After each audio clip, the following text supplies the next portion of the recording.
नमस्कार, मी doctor Snehal. Yashoda fertility and वेलनेसमध्ये तुमचं पुन्हा एकदा मनपूर्वक स्वागत आहे.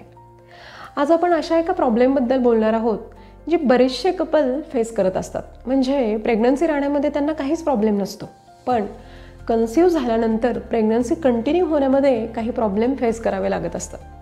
म्हणजेच आज आपण एंडोमेट्रियल रिसेप्टिव्हिटी या कन्सेप्टवरती थोडीशी चर्चा करणार आहोत. तर मग एंडोमेट्रियम म्हणजे काय? तर एंडोमेट्रियम म्हणजे गर्भाशयातला सगळ्यात आतला थर, जो की तयार झालेल्या गर्भाला ॲक्सेप्ट करतो आणि त्याचं पोषण करतो. फर्टिलायझेशनची प्रोसेस कशी होत असते? जेव्हा स्त्री बीज आणि पुरुष बीज फॅलोपियन ट्यूबमध्ये एकत्र येतात आणि त्यांच्यापासून प्रोडक्ट ऑफ कन्सेप्शन तयार होतो आणि तिथून तो प्रोडक्ट ऑफ कन्सेप्शन किंवा तयार झालेला गर्भ जेव्हा युटेराईन कॅव्हिटीमध्ये येतो आणि त्या कॅव्हिटीमध्ये इम्प्लांट होण्याचा प्रयत्न करत असतो, अर्थात एंडोमेट्रियममध्ये तो घुसण्याचा प्रयत्न करत असतो. तर अशा वेळेला त्या गर्भाला ॲक्सेप्ट करणं आणि ॲक्सेप्ट केल्यानंतर म्हणजेच इम्प्लांटेशन झाल्यानंतर त्या गर्भाचं पोषण करणं हे या एंडोमेट्रियमचं काम असतं. आता एंडोमेट्रियल रिसेप्टिव्हिटी कॉम्प्रोमाइज होण्याची बरीचशी कारणं असतात. त्याच्यामागे बरेचसे फॅक्टर असतात. त्यातला पहिला फॅक्टर म्हणजे हार्मोनल इम्बॅलन्स. म्हणजे ओव्ह्युलेशन झाल्यानंतर स्त्री शरीरामध्ये प्रोजेस्टेरॉनची लेवल वाढणं अपेक्षित असतं. प्रोजेस्टेरॉनचं काय काम असतं? तर एंडोमेट्रियमची लायनिंग तयार करणं, जेणेकरून गर्भाचं इम्प्लांटेशन तिथं व्हावं. पण काही कारणांमुळं जर प्रोजेस्टेरॉनची लेवल पाहिजे तितकी वाढली नाही, त्याचं लायनिंग तयार होत नाही आणि त्यामुळं ते जर लायनिंग 7 mm पेक्षा जर कमी असेल, एंडोमेट्रियल थिकनेस 7 mm पेक्षा कमी असेल, तर तिथे जो तयार झालेला गर्भ आहे तो इम्प्लांट होऊ शकत नाही, रुजू शकत नाही. यातला दुसरा फॅक्टर म्हणजे क्रॉनिक एंडोमेट्रायटिस. म्हणजे काही इन्फेक्शनमुळे म्हणा किंवा आपण चुकीचा आहार विहार केल्यामुळं म्हणा, शरीरातले त्रिदोष प्रकोपित होतात आणि त्यामुळं काय होतं की एंडोमेट्रियमला सूज येते, तिथं इन्फ्लेम्ड कंडिशन राहते आणि अशा स्थितीमध्ये तिथं गर्भाला ॲक्सेप्टन्स भेटत नाही आणि तिथं गर्भ रुजूही शकत नाही. यातला तिसरा फॅक्टर म्हणजे युटेराईन ॲबनॉर्मॅलिटीज. म्हणजे आपण बऱ्याचदा बघतो, बऱ्याच महिलांना फायब्रॉइडचा प्रॉब्लेम असतो, काही पॉलिप्स बघायला मिळतात, आपल्याला सेप्टेड युटरस बघायला मिळतात.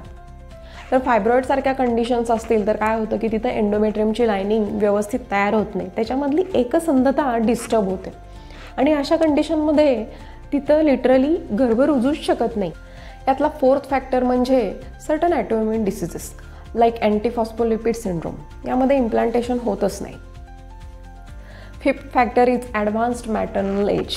जसं जसं वय वाढत जातं तसं तशी एक क्वालिटी कमी व्हायला लागते, एंडोमेट्रियमचा रिसेप्टिव्हनेस कमी व्हायला लागतो.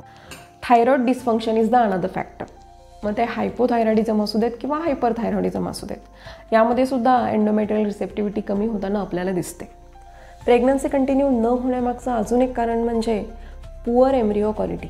बऱ्याचदा आपल्याला असं लक्षात येतं की एंडोमेट्रियल रिसेप्टिव्हिटीमध्ये काहीच प्रॉब्लेम नाही आहे, पण काही क्रोमोझोमल ॲबनॉर्मॅलिटी असल्यामुळं किंवा एम्ब्रिओमध्ये काही ॲबनॉर्मॅलिटीज असल्यामुळं प्रेग्नन्सीचं कंटिन्युएशन होत नाही.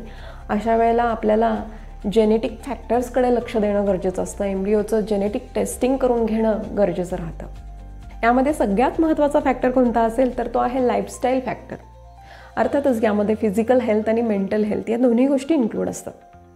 फिजिकल हेल्थमध्ये काय येतं की आपण आहार कसा घेतो, आपला विहार कसा आहे, आणि अर्थातच मेंटल हेल्थचा विचार करताना स्ट्रेसला सोडून आपल्याला चालणार नाही. कारण जेव्हा स्ट्रेस असतो तेव्हा अर्थातच स्त्रियांच्यामध्ये HPO ॲक्सेस बिघडला जातो आणि तो बिघडला की अर्थातच या सगळ्या गोष्टी ओघाणं आल्याच.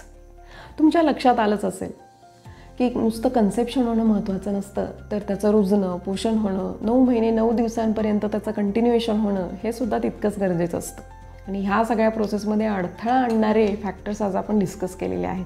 पण काळजी करण्याची अजिबात गरज नाही आहे, कारण स्वस्थस्य स्वास्थ्य रक्षणं मातुरस्य विकार प्रशमनम ही 2 आयुर्वेदाची गोलच आहेत.